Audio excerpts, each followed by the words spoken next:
guys on how to like survive and shit, in certain situations in a coronavirus apocalyptic scenario. So you guys are gonna see these videos that I'm gonna put out, and y'all gonna get real educated on how to defend yourself from crazy lunatics on the street with the coronavirus. What's up, y'all? Like I said, coronavirus survival training. The first thing I want to teach you guys about is how to dress for the coronavirus. People are going to be looking for food, water, toilet paper, hand sanitizer, you name it. If you don't want to be a victim of thievery, I'm going to teach you guys how to do the dress appropriately for the coronavirus. You see here, I'm wearing a leather jacket. You see back, everything, it's got the collar, the buttons. Now you guys see how this makes me look. I look really badass, like I'm someone who can't, like I'm gonna put up a fight,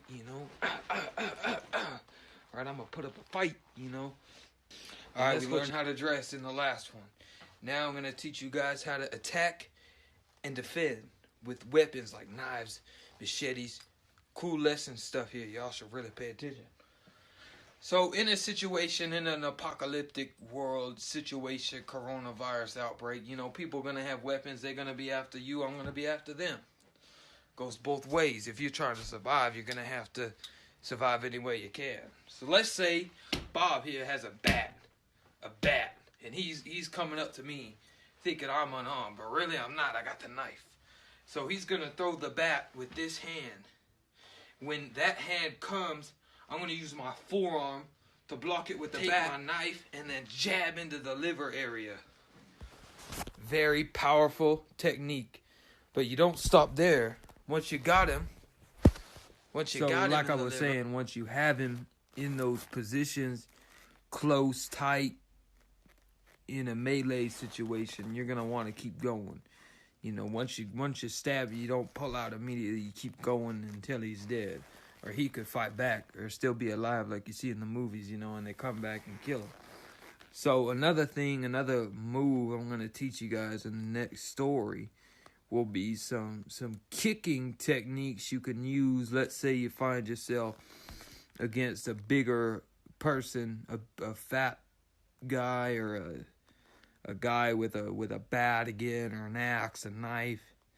A common kick used in martial arts to keep attackers at bay, not necessarily to finish them off. You're just trying to run away, keep these guys at bay. Martial arts to keep attackers at bay, not necessarily to finish them off. You're just trying to run away, keep these guys at bay. Alright, now I'm going to show you guys that kick that I was speaking of, that you can use in situations where people, but you're just trying to run away from the situation. You don't want to fight outnumbered. You could use this against multiple. Alright, now I'm going to show you guys that kick that I was speaking of, that you can use in situations where people, but you're just trying to run away from the situation. You don't want to fight outnumbered. You could use this against multiple attackers even. And it's very simple, easy to learn kick. Even a person who's not very flexible can master this kick very easily. Let's get Bob out again.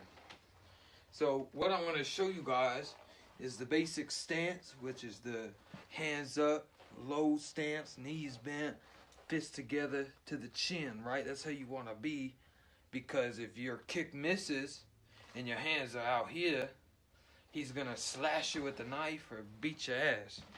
So you got to get like this in the stance, and ready to catch, parry, or hit him with a punch even.